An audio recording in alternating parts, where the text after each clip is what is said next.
Hello everyone, and thank you for tuning in. I'm Vivian Roberts, founder of Aleph Contemporary. Today it gives me great pleasure to introduce our two speakers, Dan Coombs and Pat Andrea. This talk coincides with our virtual exhibition, The Just, curated by Dan Coombs, who has created a special atmospheric experience. It features 24 artists headed by Pat Andrea. If you haven't seen it already, we hope you will visit it at the end of this program on alephcontemporary.com. Dan Coombs is an internationally exhibited painter who lives and works in London. He has had solo shows at Aleph Contemporary, New Art Projects, Fred Gallery, the Fine Arts Society, and the Approach Gallery in London, and in Los Angeles at Nicodem Gallery. He has also shown in Paris, Prague, and Beijing. It is a privilege to welcome our guest artist, internationally acclaimed Dutch figurative painter Pat Andrea, who lives and works between The Hague, Paris, and Buenos Aires. He has had 4 retrospectives and will soon have another at the Moore Museum in the Netherlands. He is represented in The Hague by Gallery Ramacas, in Paris by Gallery Laurent Strouk, and in Brussels by Gallery DYS. His work figures in the collections of Kunstmuseum, The Hague, Stedelijk Museum, Amsterdam, MoMA, New York, Centre Pompidou, Paris, Museo Nacional de Buenos Artes in Buenos Aires, to name but a few.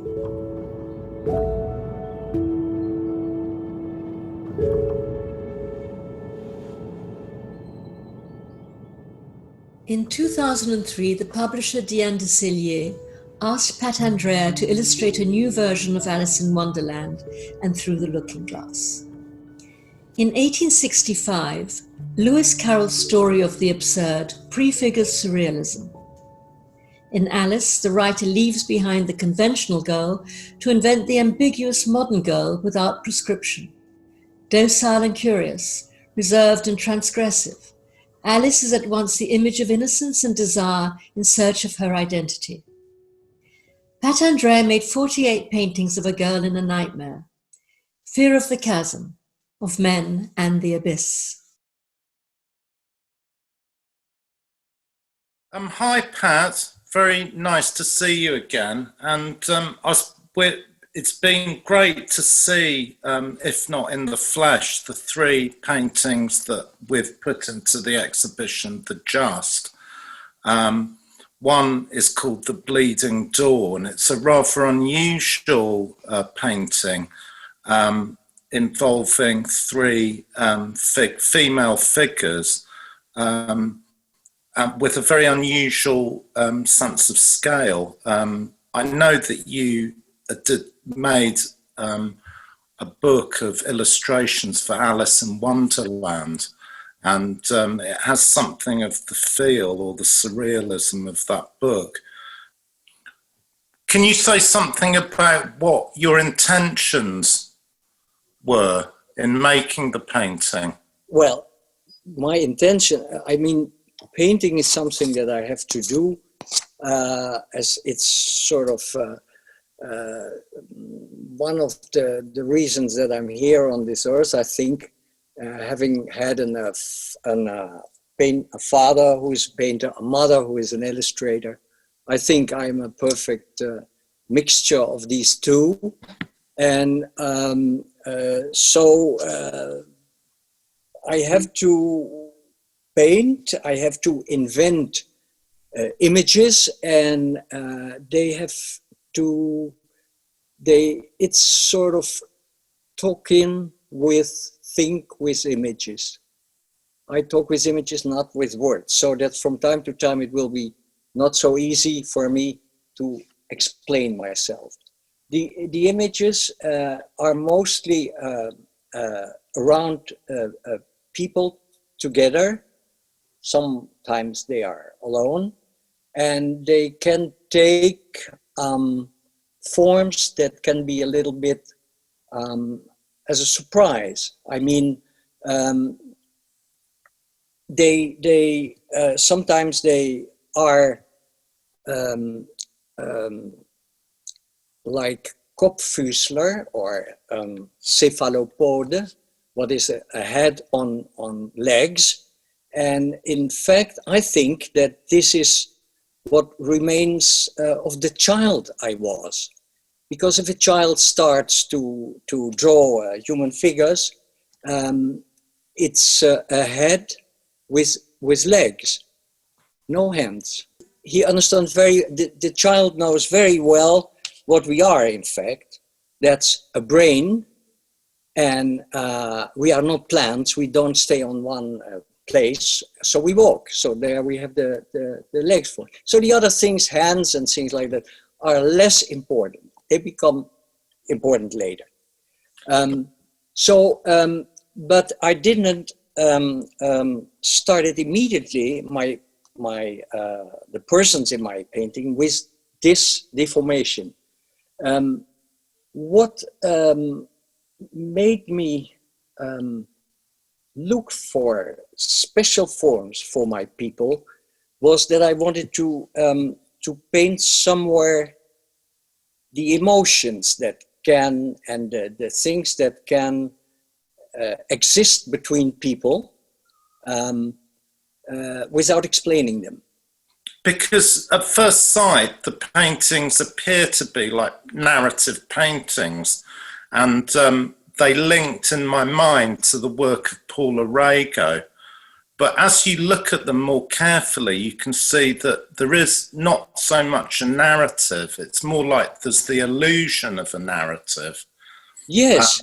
And it's sure. hard. It's hard actually to know whether the narrative exists in the painting or in your own mind as you're looking at the paintings. Yes. In other words, the narratives are kind of exploded. The narrative is there for the one who looks at a painting. It wasn't there before, and the same is true for me. I made the painting, but I gave it a meaning, a sense after. I saw something coming on my canvas, and it maybe there is a story for me only, but I think that it's, I hope that my paintings are completely open to be interpreted by the public, by the spectator. I mean, I believe in the fact that painting exists because of the spectator. Do you think narrative or storytelling is overrated? You want yes, to get beyond that? Yes, because we are, well, for writers it is the thing, but for us it could be, but it is, anyway, I think if there is a figurative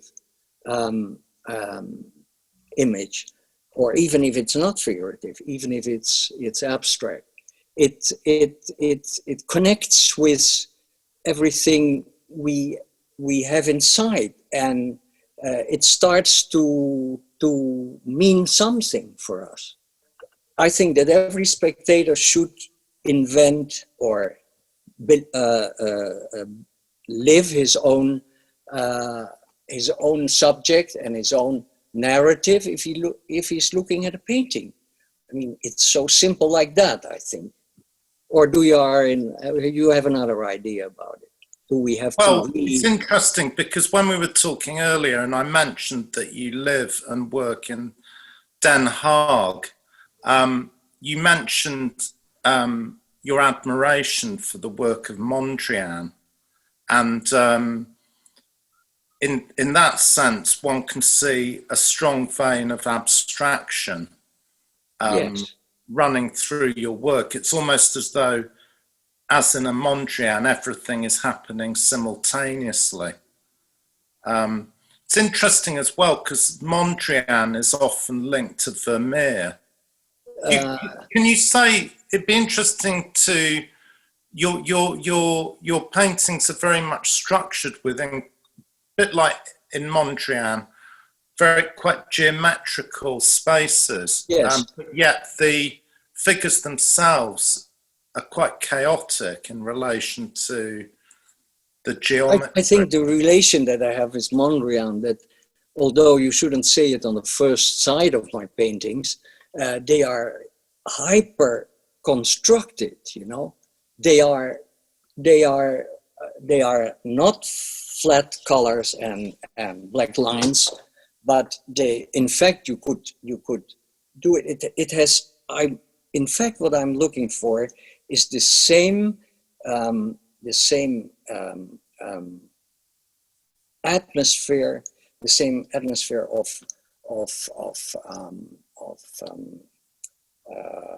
how you say this, of quiet, of a perfect image, you know. And that's very difficult with human beings, because we are so imperfect that to do something perfect with us is quite a thing. But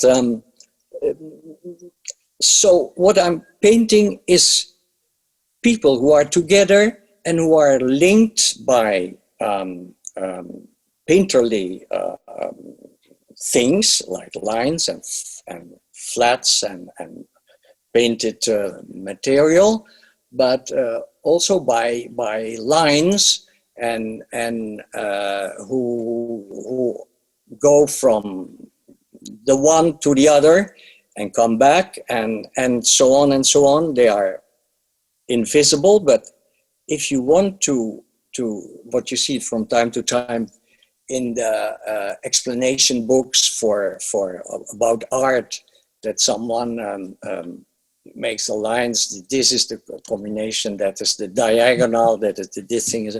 I think it's very easy in my paintings to do a thing like that, and to show someone who's looking at it that here there is a composition that should be only this, there, and how it is.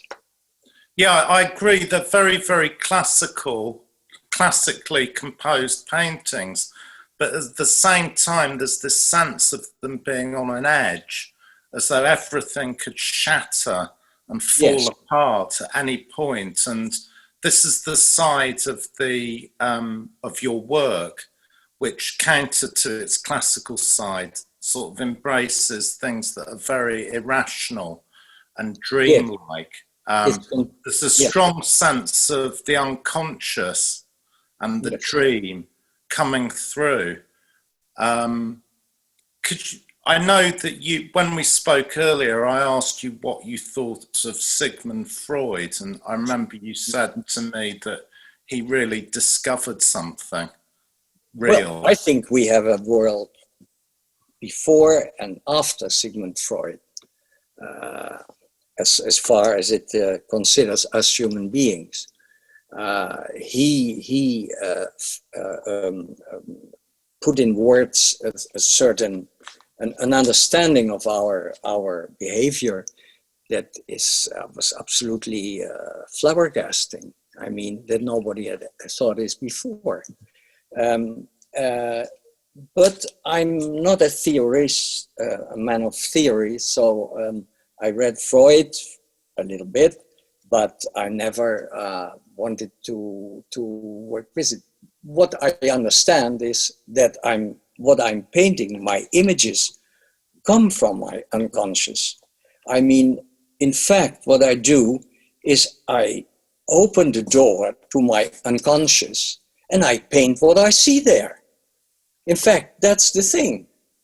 I'd be fascinated to know, because I mean, you're obviously an extremely accomplished classical draftsman, but I know also the other element of your work that is as equally important as drawing is collage. And of course, collage was the central form of surrealism, especially with Max Ernst, the group of artists who were most directly influenced by Freud. I'd be fascinated to hear about how you feel collage relates to the unconscious, or how you can access the unconscious through collage. Yeah, we are here in the unconscious, in the dream world. I mean, what is the first expression of our unconscious? I mean, Freud discovered it through the dreams. And that's where our mind makes collage of everything that we have around here in us and that we see outside of us. And that is, yeah, that's so fantastic that you, I mean, it's such a realm where there are no limits and things like that. And I try to use it as much and as best as I can, you know, to give an other image of what what there exist as feelings and intrigues and necessities between people. When you're making a study for your paintings, when you're drawing a study, you also cut up the drawing. How do you make collages? Do you have lots of little pieces? Listen, I'll tell you. I'll explain you. In one moment of my my career, I wanted to make sort of little scenes of people and landscapes and interiors in a sort of little box, you know, as a theater thing. And so I cut out the people first in my drawings, then I painted them on carton or whatever, and on wood, a little bit. No, it's mainly on carton, and I put them together in this little theater, and I made an enormous amount of discoveries there about forms and what you could do with it. Because what I did, I made a drawing of something, a person or an object, to put in my little box, and then it didn't fit. It wasn't good. So I said, so what now? So one moment I started to cut these things that I like, because they were not all good, but they had a nice leg or a nice ear, or the chair was very good that I could use. So, and finally I was working on a big table with all kind of cut off and cut out things, from bodies, from heads, from design, from interiors, from nature. It was a mess, and this is, I think, the real my real unconscious there in a smaller form that I could fantastically use to put together the things that otherwise I should draw, and that would be too how you say that, established too quickly. Now I could move them, and that's how it worked, and that's why I used for the first time the cephalopod, the head on legs, because I found a nice head and nice legs. And then later on, I realized that this was in the theories of the didactique. This is okay when a child starts at 2, 3 to draw the first human figures, he makes a head on legs.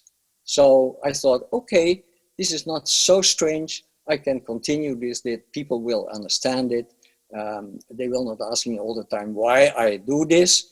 And because this is the basic image that what we start with when we start to live for the next 80 years. And could you say something? I'd be interested to know how you bring the paintings back from that moment of, you start off with almost with chaos, with all these fragments and pieces that are scattered. Yes. And then you have to bring them together into a composition. And what are you looking for in the final painting? You know, it is completely, what I loved in this was the more liberty that you have, you know. It's compared to the fact that when you draw, you can but one that you have drawn it on your canvas, it's there, you know, and it's there, and then you have this other thing to put it over there. If you have a figure, two figures there, and cut out, and so you can put it there, and you can put it there, and you can 100 different times you can put them together. That is a richness that you can't have if you start directly on the painting to draw, to look for an image. That's okay, that's good too. You can wipe it out and you can start again. But it's a different way of working. And on a certain moment, it worked for me, but it was really done for these little boxes where I was making images in. And for sure, I could use them later on when I wanted to do big paintings. The inventions, the combinations, I should say, the collages that I made there were indications for how to use them, or to use in a bigger painting. And a lot of my the personalities that live in my paintings come from this. It was a really very important moment, because you said that I'm a good draftsman. I draw what I want, you know, but I always felt the need to not to build up, but also to destroy, you know. So if you cut out, you destroy it also. You cut off, and the combination of these things, to be able to destroy it, to able to put it together again. This is a very important state of mind that I need to make my work. Is that understandable? Yeah, I mean, it's interesting because from what you're saying, you almost end up painting in collage the intervals or spaces between the elements. Yes. Become as important as the figures themselves, and you almost end up painting the relation between the elements. So yeah, I can see why in fact, it's that. That's what you say. It's a relation between the elements. That's what I'm painting. Yeah, if the elements are people or objects, doesn't matter. I can see the relevance of Mondrian in that sense, because his paintings are almost purely relational. But there's also the famous surrealist cliche of the meeting of the umbrella and the sewing machine on the operating table, so you can bring things together. I think what's surprising about your work is the balance of forces. They're both very, very classical, but from what you're saying, and one senses in the work, some really intense, irrational emotions running through them. I think I have a collage mind. I mean, I feel because I'm very able to make a fantastic classical drawing or painting, but I don't want it. No. I want to go beyond that, because there's much more in emotions and feelings and connections between people and things, you know. And I try to in my flat images to do something that not talks but shows about these things.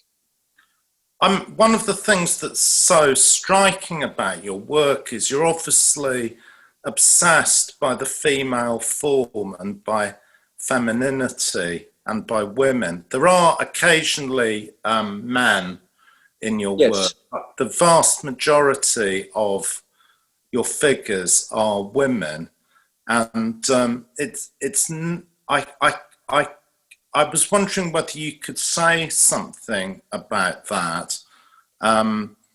Also, what you feel about possible criticisms that have also been aimed at surrealism, the surrealist movement, from feminist critical theory, such as the objectifying male gaze, and what you feel about painting women, the male artist painting women, and perhaps because it's such a difficult thing to do and it's quite a sort of contested thing to do, that makes it an interesting thing to do or a challenging thing to do. It gives your work an incredible edge of danger, I think. Yes, it is. Yes, it gives a thing of danger, but that also is because we are now living in a moment where the relation men-women is in a very special situation. I mean, I say this because I think that I'm painting women because my vision of the world is very simple. We have our species is dominating the world, and our species is a bee. It's our tool to keep it working. We have men and women, and whatever the relation is between them, as we can see through history and the relation where we are now, whatever the ideas, philosophical or emotional or whatever are, we need each other, the one and the other. Otherwise, there will be no human race anymore. So I'm a man and I need the other. I'm intrigued by the other. I do see them. I think they are beautiful. That's how we call it, to come together. And but I do not understand so much of them. So this is the more psychological part of it. And so what I did was I couldn't stop painting women because to try to understand them in that way. To, as I said before, I'm not talking with words, but with images. So this was my sort of, please tell me who you are, etc., etc. You know. So it's interesting, I mean, this is the story. So if there is a feministic attack, I feel that I do not have to defend myself. I'm just looking at the other of the two that we are and try to understand it. If they feel in a certain way about the outcome of my looking at them, it's up to them. I don't feel that I'm doing something wrong.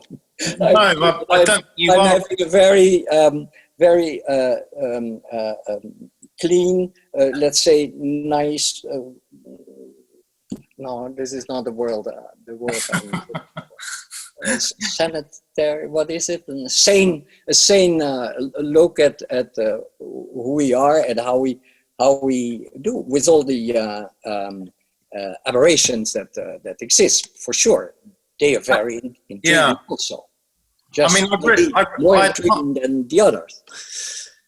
I admire that impulse to paint the other. I think that it's much more interesting, in a sense, than painting what you know, is to paint the other. And I think it's interesting that maybe collage as a form sort of leads you towards otherness. There's something about collage. Yes. Mm-hmm. Take you into this alien space much more than drawing does.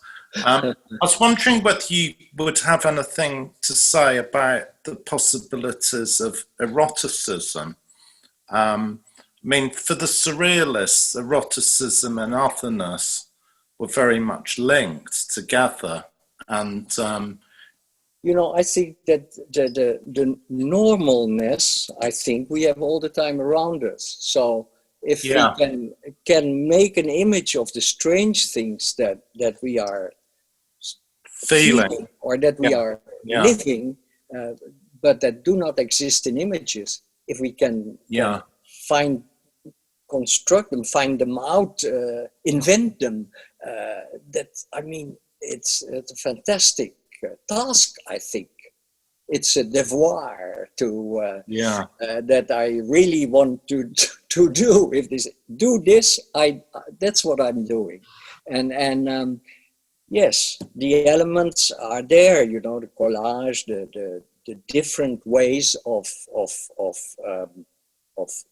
using the realism, you know, the different maneras, you know, to use there's one of the paintings in the exhibit that is me as a shadow of my drawing.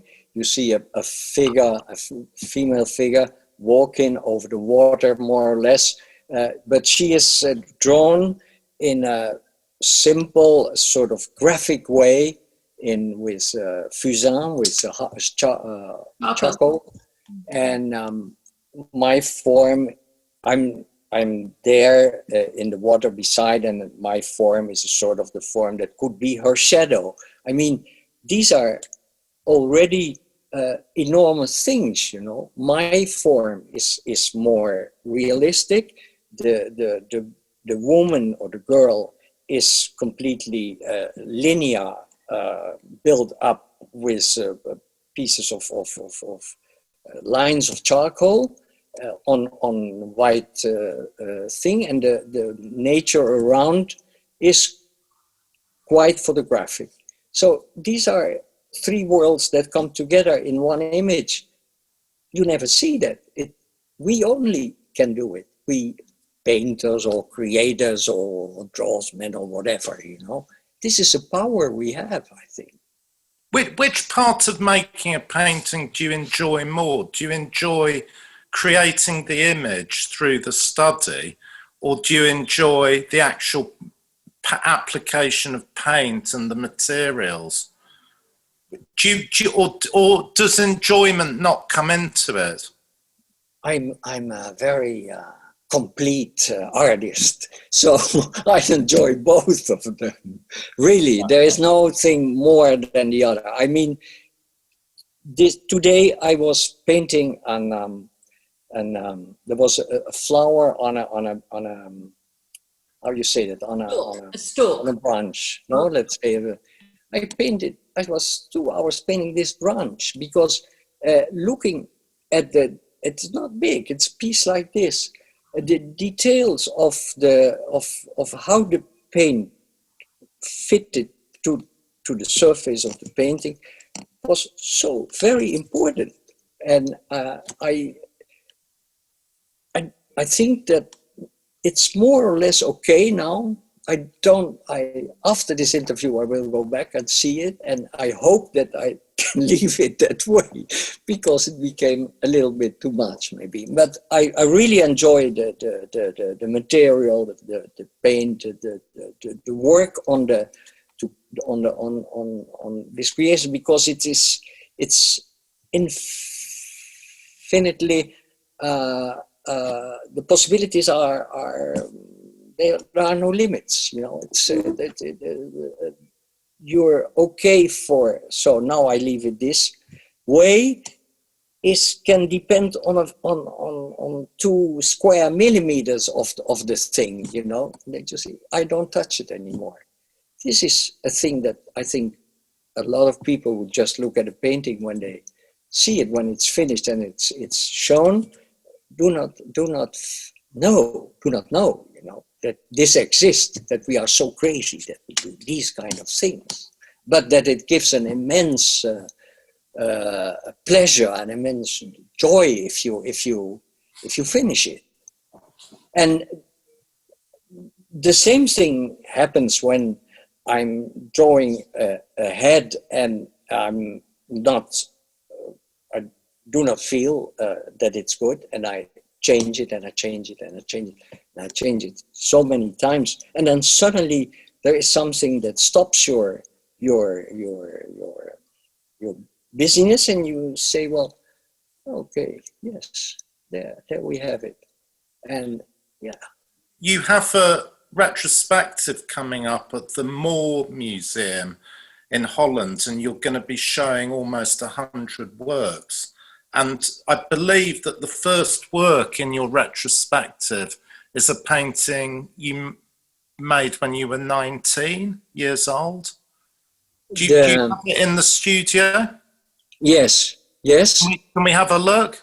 I was much more innocent then.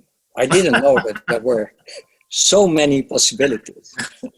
And did you make this? It's an amazing painting. It's a quite remarkable painting. It is. Yes. This is, yes, I will sign it. You know, this is the first painting I signed, in fact. Did you make it when you were studying at the Écoles de Beaux-Arts, or was it before that? Yeah, I was at art college, and I had found a studio for myself, where I stayed for a long time. It was in the center of The Hague, in the old Jewish quarter, quartier of The Hague, and I started painting there. And this is, it was in the second year that I was on Beaux-Arts, no? on fine arts. Yeah. And so I made, this was a series of 3 little paintings. This one, a woman between sort of giant flowers who exists in Holland. They are beside the canals. They grow with big leaves and sort of umbrella flowers with some insects. And the third little painting was a girl with a table with a cat on it and a window beside where someone who looked inside with a dark interior. And with these 3 little paintings. Will they all be in your first prize? And I made some money from the royal subsidy, as it was called at the time. And so I could start a career, I think. It was the first thing that really happened to me. And yeah, it was a very good sign. I mean, I learned to know the Dutch Queen because she received the winners of the prize, and so on and so on. And I thought, well, this is serious. Now I'm on. Your mentor when you started at the École de Beaux-Arts was C.O. Westerick. Yes, Who's a remarkable painter. fantastic painter. He wasn't really known at all in London until very, very recently, because he had a big show quite recently at the Sadie Coles Yes, Gallery. I know. Yeah. And before that, he was in a group show at the Sadie Coles Gallery of figurative painting, and his work caused a sensation when it was in that show. And I've been looking at his work, particularly his painting Birth, and particularly the painting, which I think is a remarkable painting, called Man Embracing Dog, of a man kissing a sort of dog. And there's also one of a piece of food going into something on the end of a fork. They're extremely unusual paintings. Yes. And when I first saw them in the Sadie Coles Gallery, I almost felt repulsed by them. Yeah. Which is often a good sign with art. Yes, it's a very good sign. In fact, it reminded me. They immediately reminded me of the scene in the David Lynch film Blue Velvet. Yeah. Jeffrey finds in a piece of wasteland a brown paper bag containing a human ear.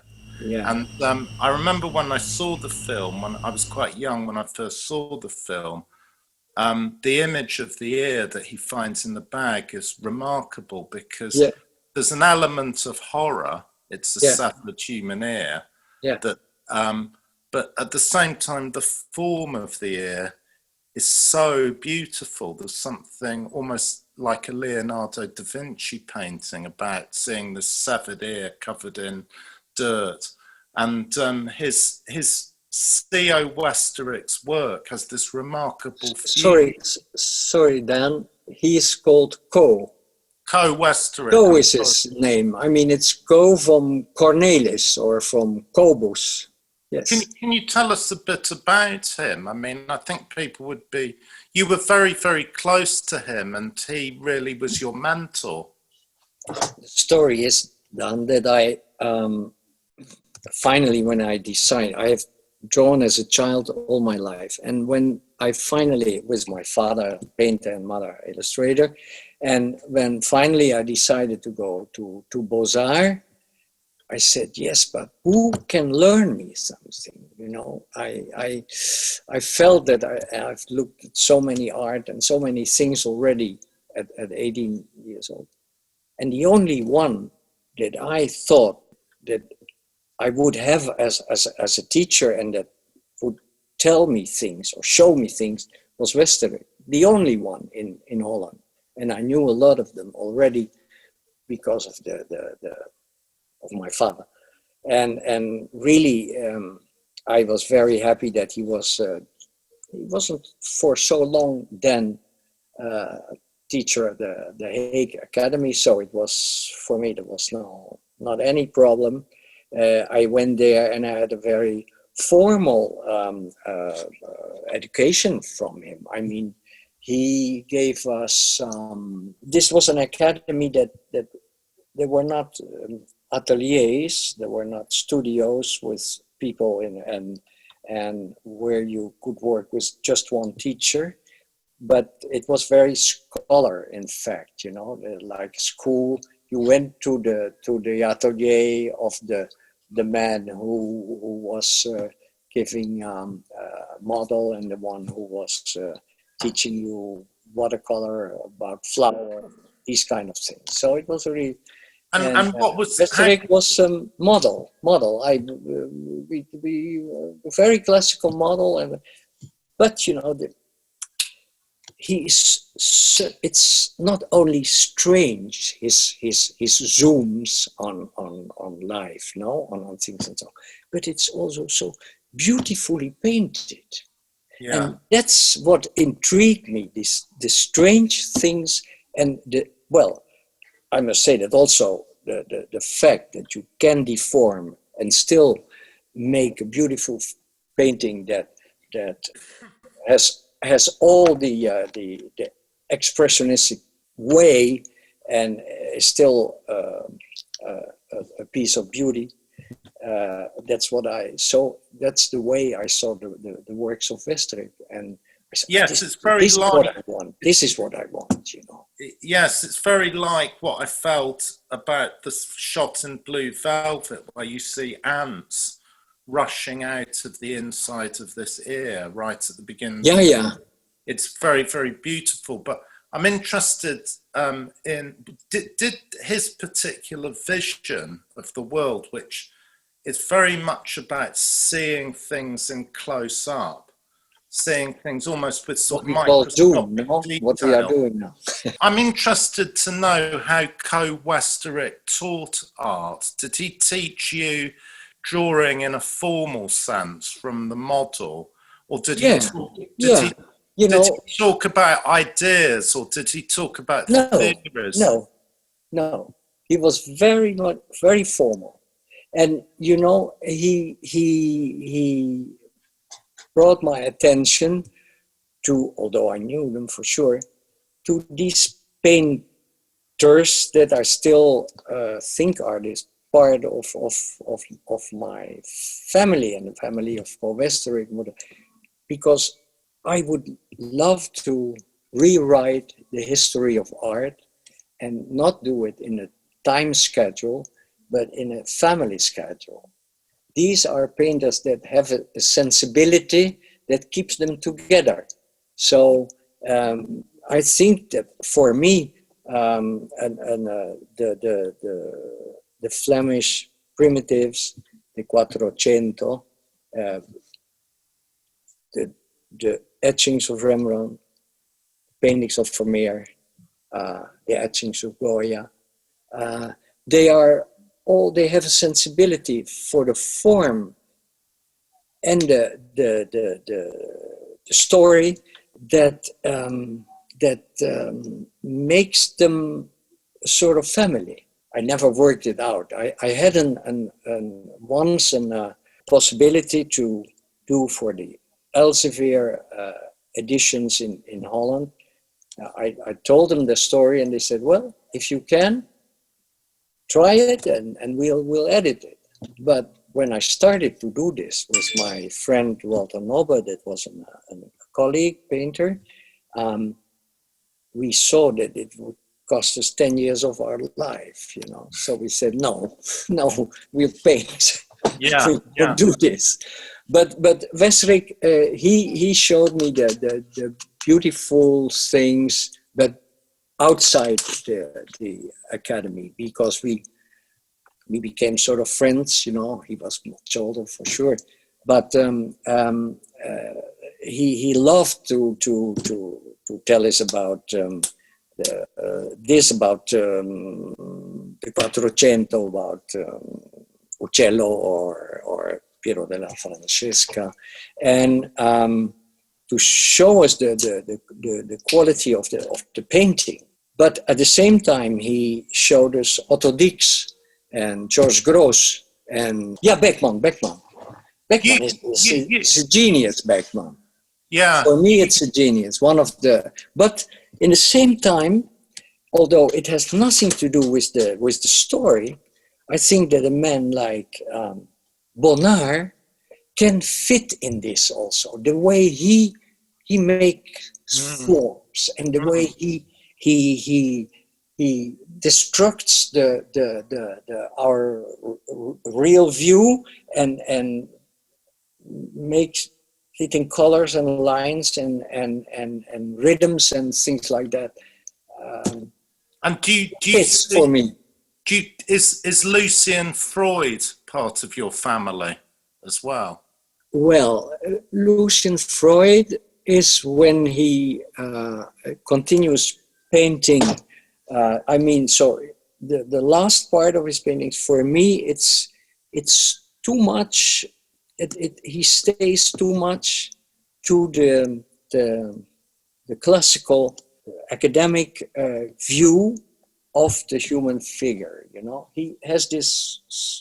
It's a little. There's a little bit. You prefer the early not work. Too much. You prefer the early work of Lucien Freud to the late work. You're completely. You come to the point. I think that for me, his first work is much more interesting than later on. Although he's fantastic, I admire him. It's interesting because an enormous painter. But he shares with Co Westerich a sort of interest in his early work. Yes, an interest in the microscopic. Was Westerich a fan of his work as well? Did he know Lucien Freud's work? I don't think so. Okay. I haven't. But for the young Freud, I think it must have been gefundenes Fressen for him, something that he must have admired and even have learned from, I think. Yeah, and you yourself, you're very open about your love of bande dessinée, or what is known in Britain as comic book artists, and probably one of the greatest comic book artists, Hergé. And I grew up reading Tintin books. Everyone in Britain read Tintin. Hergé was a huge fan of your work, and he bought some of your paintings, you told me. Yes. Do you think there's quite a similar line in Hergé's drawings to your own work? Well, you know, my dream is to make paintings or drawings or just all in line. But this is a quotation from Steinberg, but that's another thing. So His Steinberg, first book was called All in Line. You remember? Yeah.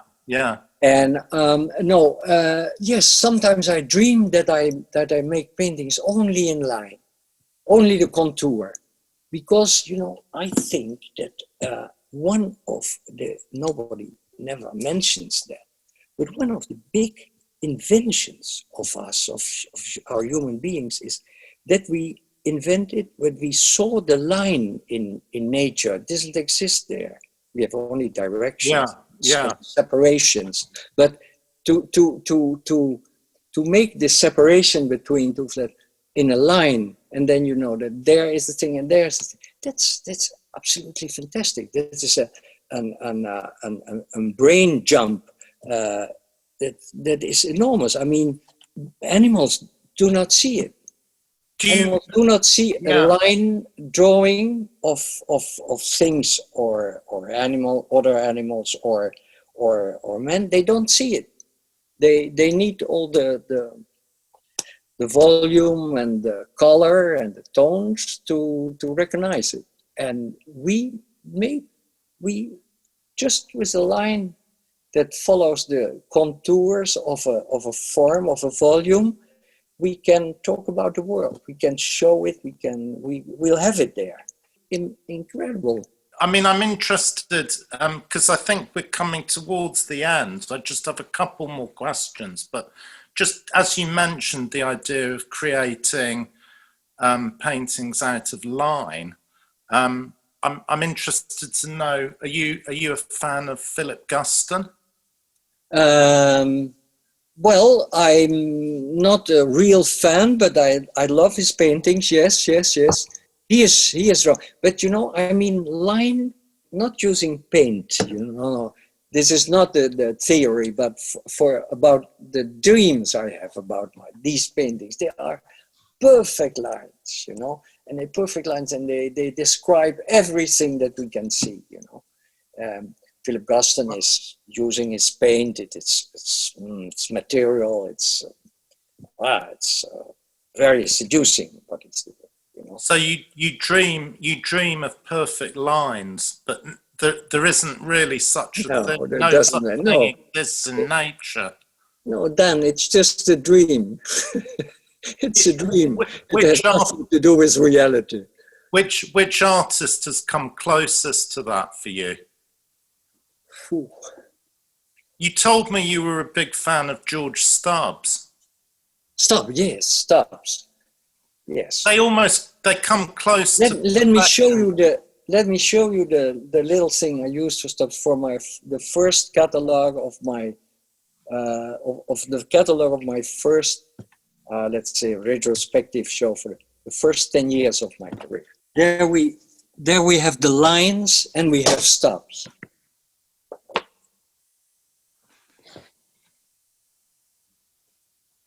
Wow, that's your drawing from the Stubbs painting. It was a painting.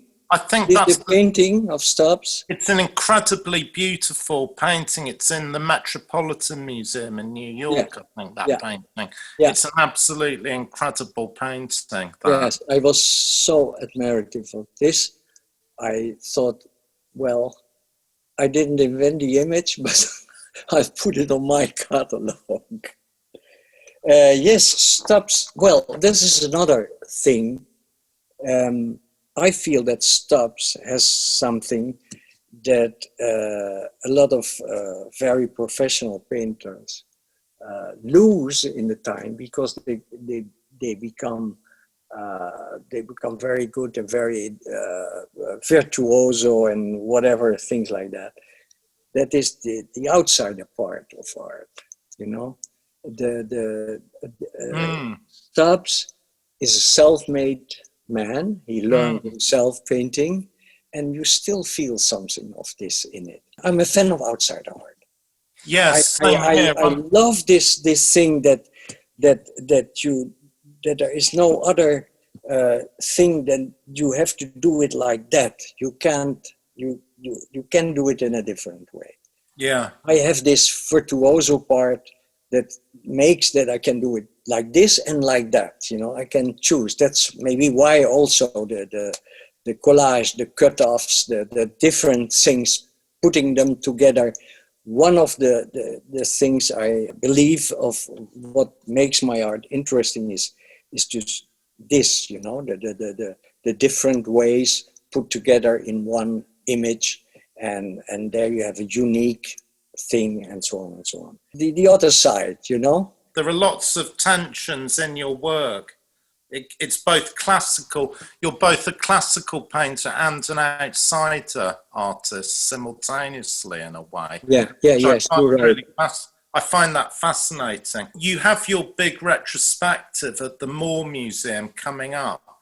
Is it difficult to see your whole life's work laid out in front of you, or do you enjoy that experience? Well, you know, I'm sort of confronted with it now because we are preparing a big retrospective in Holland of my work. And so very often I'm confronted with that now to look through my life, to see the things, to see the different paintings, the different things. And I think if I see that,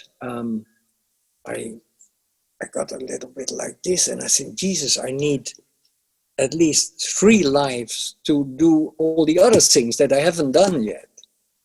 And at the same hand, I always come back to these images, but they could. I always think that they can be done a little bit different. You know, what is maybe the. So it's very much an ongoing project, your work. Yeah. Yes, it is. And it is. It will be cut off when I die, and that will be it. I mean, it's. You have many paintings in your mind that you want to produce that are yet to come out. You know. No, I don't think so. I want to produce a painting, but I don't know what painting I will produce next day. That's very exciting. My deformation is that I want to paint. It's very exciting, though, not to know what it is you're going to produce. Yes. Because some artists must go into the studio knowing exactly what they're going to produce. They have a formula, but you're one of the lucky ones. That's the thing I hate. Yeah. If I should have be dead, I think I should suicide myself. I don't know.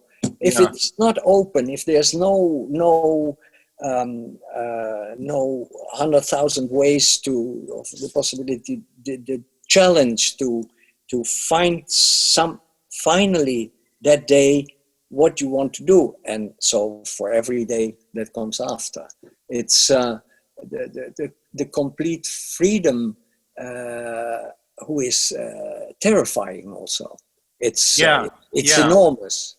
It's enormous. That's exciting. Why I love the outsider artists, because they know what they want to do, because they do it that way, and most of them have subject, and they do. It must be so must be sort of paradise, but if that's paradise, I couldn't live there. It's more exciting not to know, but it's also, as you say, frightening. Yeah, it's frightening. Yeah. It's frightening. So what's my art? Frightened and excited. Well, Pat, I have a copy of this amazing book here. Yes, it is the second edition, the cheaper edition, because we first made it a bigger book. In hardback originally. Yeah. It's got incredibly beautiful illustrations in it. I mean, this one is stunning, but I've had it for a few weeks, and I've just been looking at the illustrations, which are a combination of pencil, graphite with pencil, crayon and paint. It's technique mixed, no?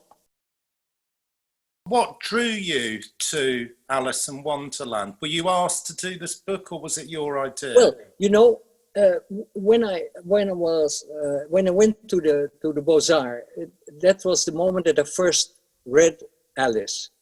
So I don't know it from my childhood, you know.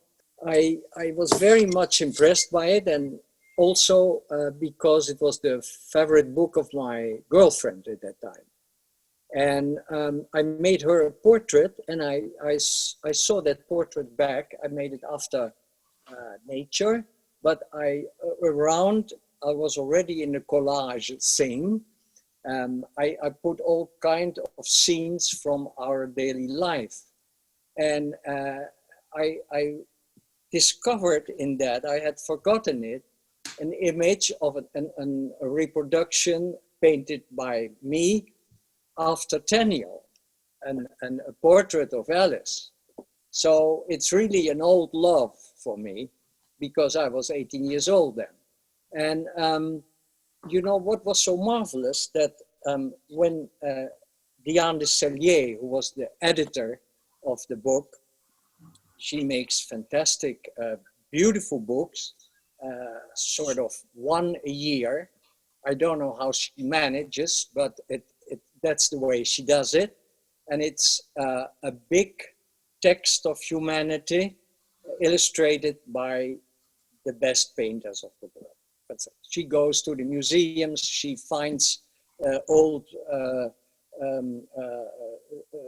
unedited things, and she makes these fantastic books. She makes the Dante with the drawings of Botticelli, and that's a good example, for example, but otherwise she gives Virgilius with the Baroque painting, and sometimes she asks a contemporary artist to do things. So, and it happened with Alice that I met Diane de Cellier in a party in the house of an artist, and so we talked about my work, and the boss of the house had some catalogs of me, and I showed it to her, and she was very intrigued, and she said, yes, I think I have seen it, but I don't know it so well.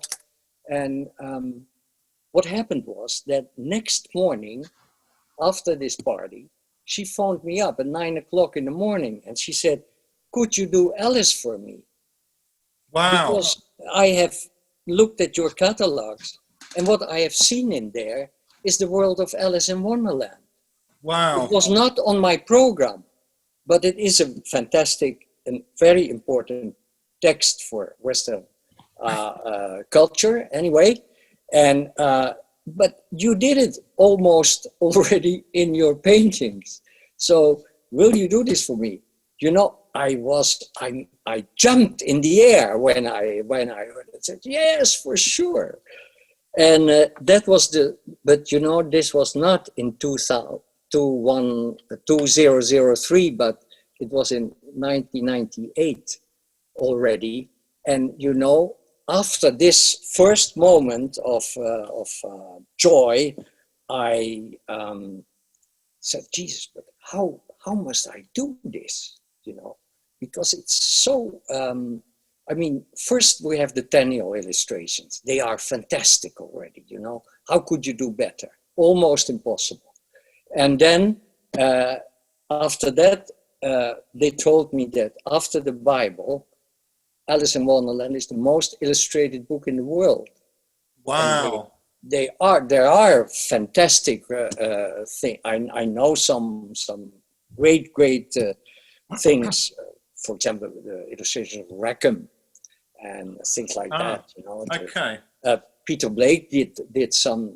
Yeah. Tried some. He didn't make the series. He didn't finish the series, but I suddenly got so many doubts about my possibilities to do a special thing. But I said, if I do it, I want to do a thing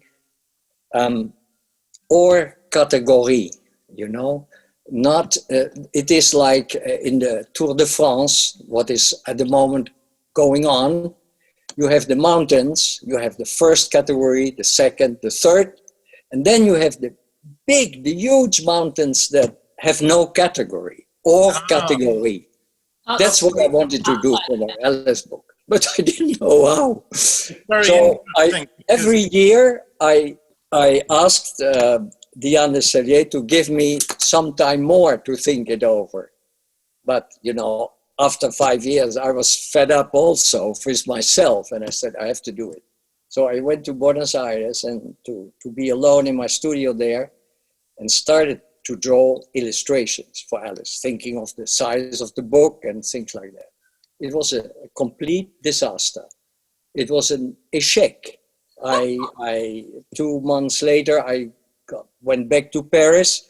I mean, like this, and I had not told nobody that I didn't like what I had done, and so everybody thought that I would come with a triumphant with my drawings, but it was a disaster. Why did it go wrong initially? Well, it went wrong because what I did, as you know, as you said, I'm a good draftsman, and I made nice drawings, but that was not what I wanted to do. I wanted to do something special, something different, something bigger than illustrations.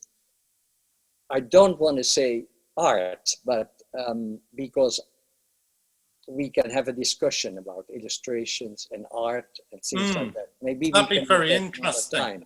Can we have that discussion quickly? Because when I went to art college, everybody had to read Clement Greenberg's essay, The Avant-Garde and Kitsch. So it was all imbued into us that illustration and art are very separate. But Francis Bacon actually talks about how important illustration is.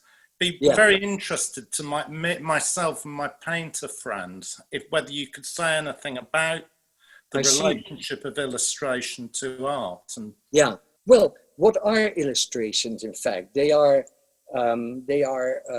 images that are done by someone to accompany a text, or as the Latin word illustrare says, it's to have them shine, to have the text to give more radiance to the text, something like that. Okay, illustrare is like this, and then you have the shining thing.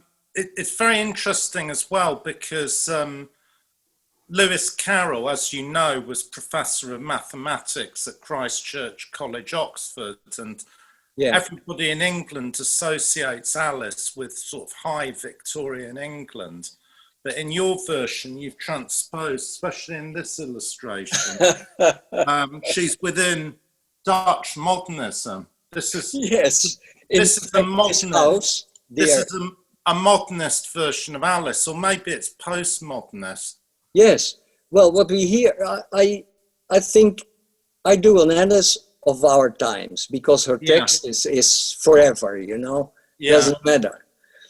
When this little girl walked around on this globe, her questions and things are of all times the same.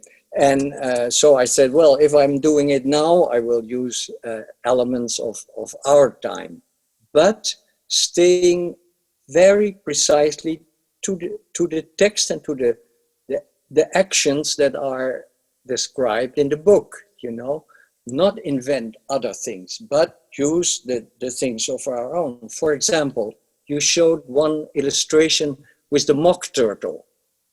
With the mock turtle talking to the griffin and to Alice, you know. And if you can see, the mock turtle is standing on a can of turtle soup. And it's Campbell, and it's a reference to Andy Warhol. But you know why I did it? Because it's what, in that time of that he wrote Alice, they had invented the cans to keep food for some time.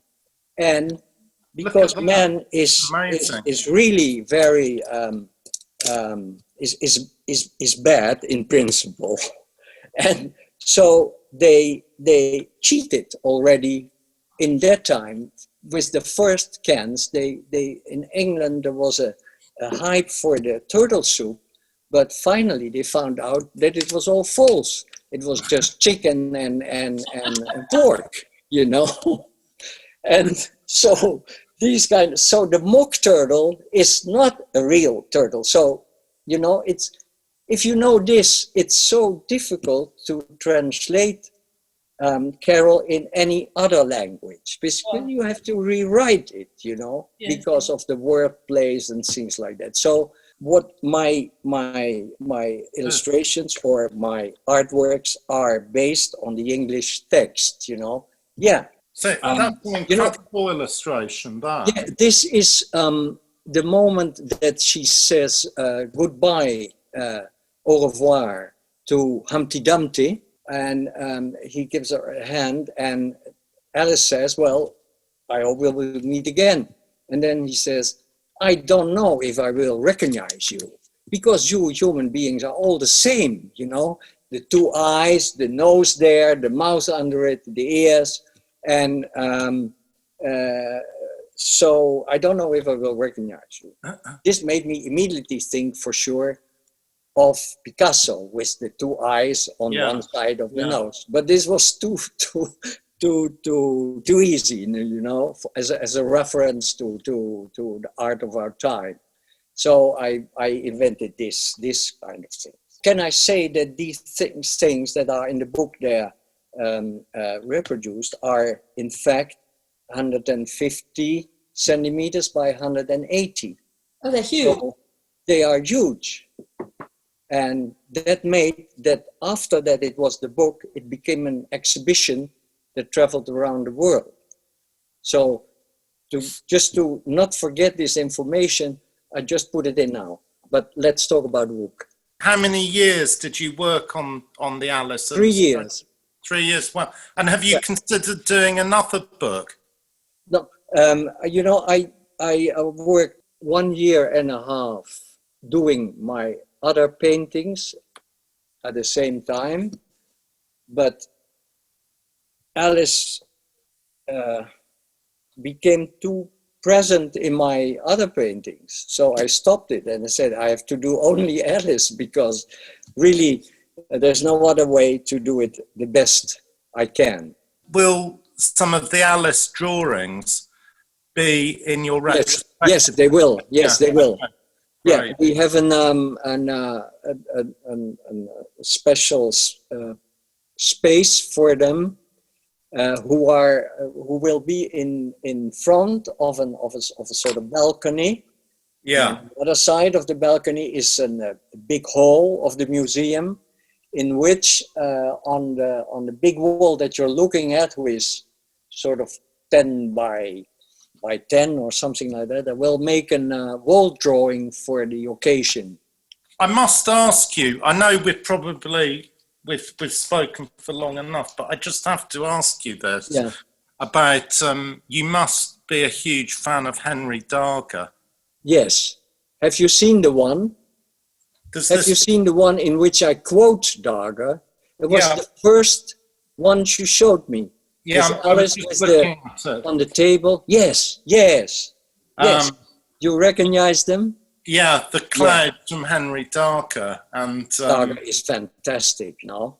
Oh, it's amazing. Amazing. You know, I discovered him when I had an exhibition in a gallery in Chicago, and I was very happy with this exhibition, because the gallery, in fact, was an outsider artist. Yeah. An outsider art gallery.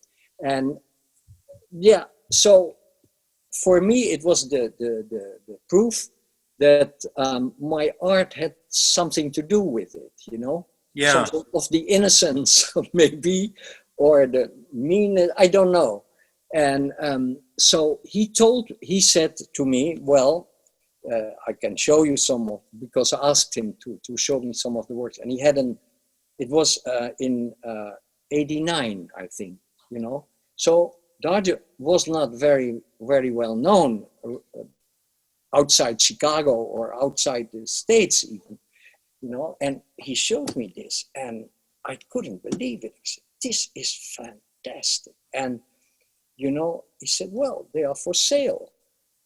Because he knew the guy who was the house lord of Darger, and who protected him. In fact, he because Darger was working his daytime in the hospital, and at night he was writing 15,000 pages of the girls' adventures, plus doing these drawings.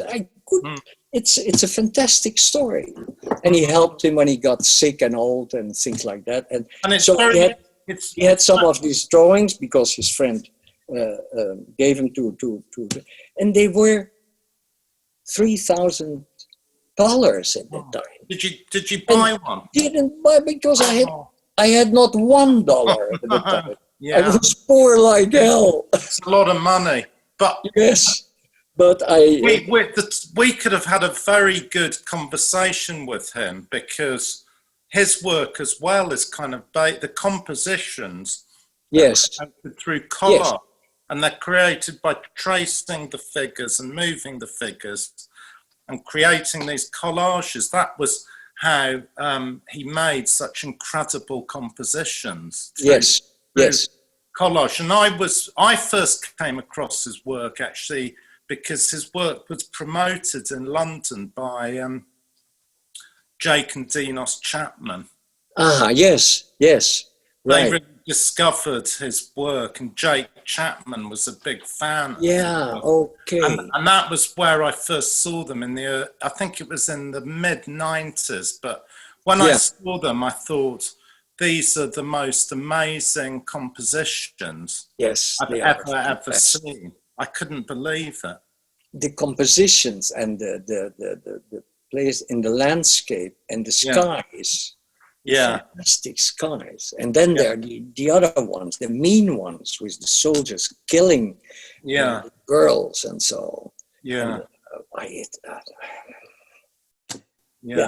it's really, for me, it's one of the greatest. Absolutely, and it's incredible. There's also a book I've got that John Ashbery, the poet, wrote a very, very long poem based on Henry Darger's painting called Girls on the Run. And it really does a good job of capturing this atmosphere in the paintings, which is a mixture of sort of ecstasy and dread.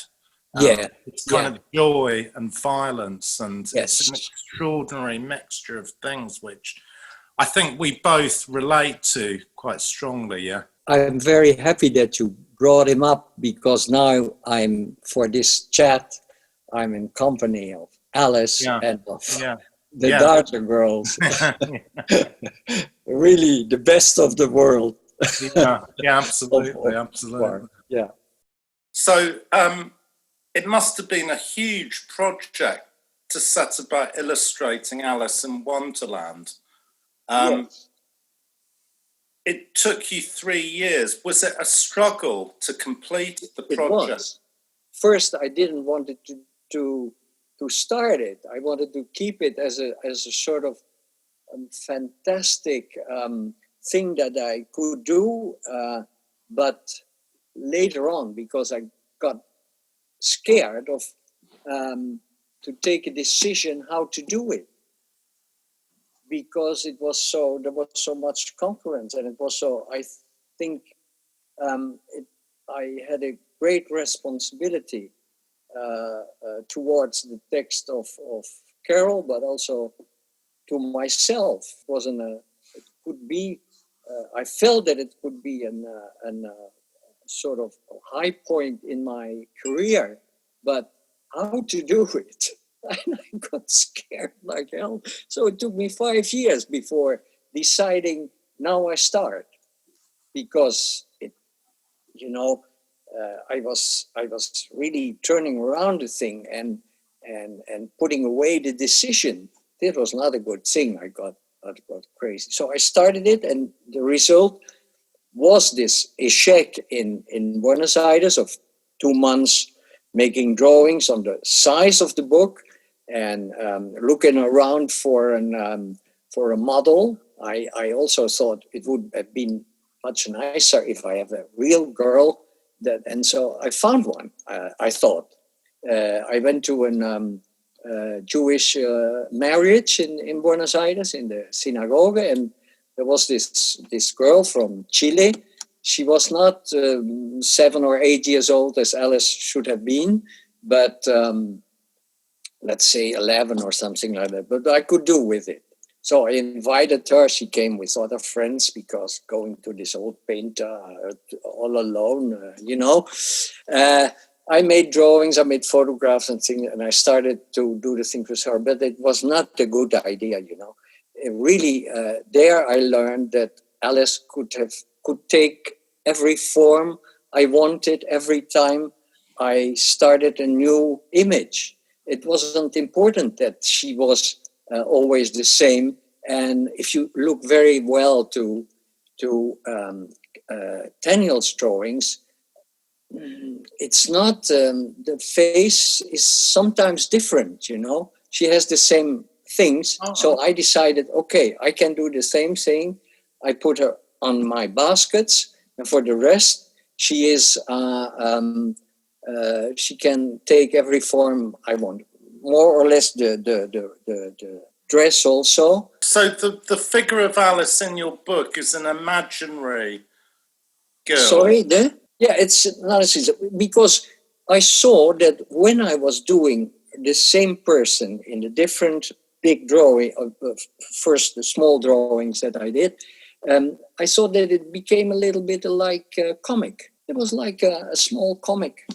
Comic has hundreds of drawings, and there were only 48, and that was not very interesting, I thought this is not good. This is not a good idea. It shouldn't be like that. So I let fall the idea of one girl. Well, anyway, this was the most important conclusion that I took from this first échec, not the same Alice. It can be, and that I was afraid when the book was finished that I should have a lot of protests of people that would say, but Alice is different in every drawing. This is not Alice, and so.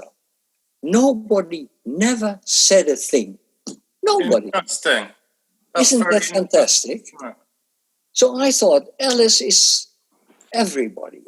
Alice is, everybody recognizes himself in Alice. She's almost like an archetype, so she can change. Yes, exactly. She can change from drawing to drawing. Very interesting. You decided to make all the drawings quite big.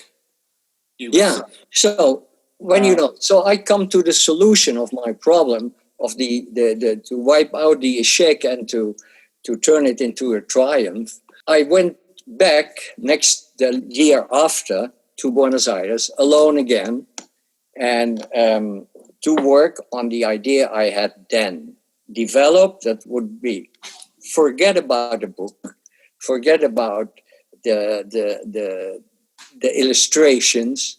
I had read the text of Alice so many times that I had it in my head. I didn't needed the book to look things up. And I started to do the big drawings as if they were free work, as if it was my own free work. And that was the solution. I just forgot about the book and I made my paintings of Alice that I wanted to do. After that, to have enough illustrations, I said, the editor, I said, you zoom in on these big drawings and you take out what you can to have an illustration at each page of the book. And that worked wonderfully.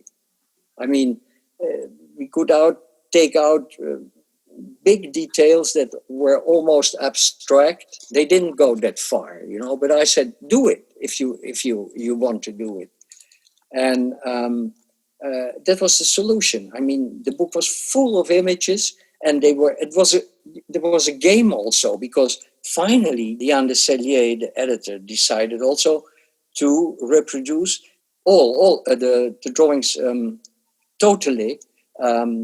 What was not the first idea. The first idea was when I had the idea about the details, the zooms, to do only that. But she said that's a pity because we don't have the big drawings then. So she put in the big drawings first, all together, with the little lines of the text, and then came the story of the text of Carol, and the details that the designer took out. I mean, it was his. I said, you choose the details. I did the whole thing. You choose the details. I have the supervision. If I don't like them, I will tell you. But on the 120 details that we took out, there were only 6 that we had to change, in my opinion. Wasn't that fantastic? And the designer said this was the best job I ever did in my life. It was so much fun to do this. And I felt fantastic that someone else did that for me, So how many drawings are there altogether? I made 48 drawings.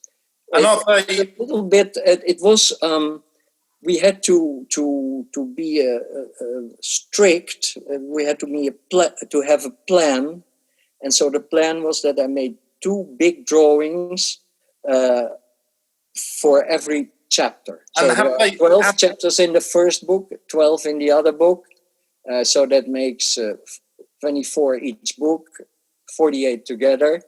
And it has to do with the mathematician that Carol was. Oh, yeah.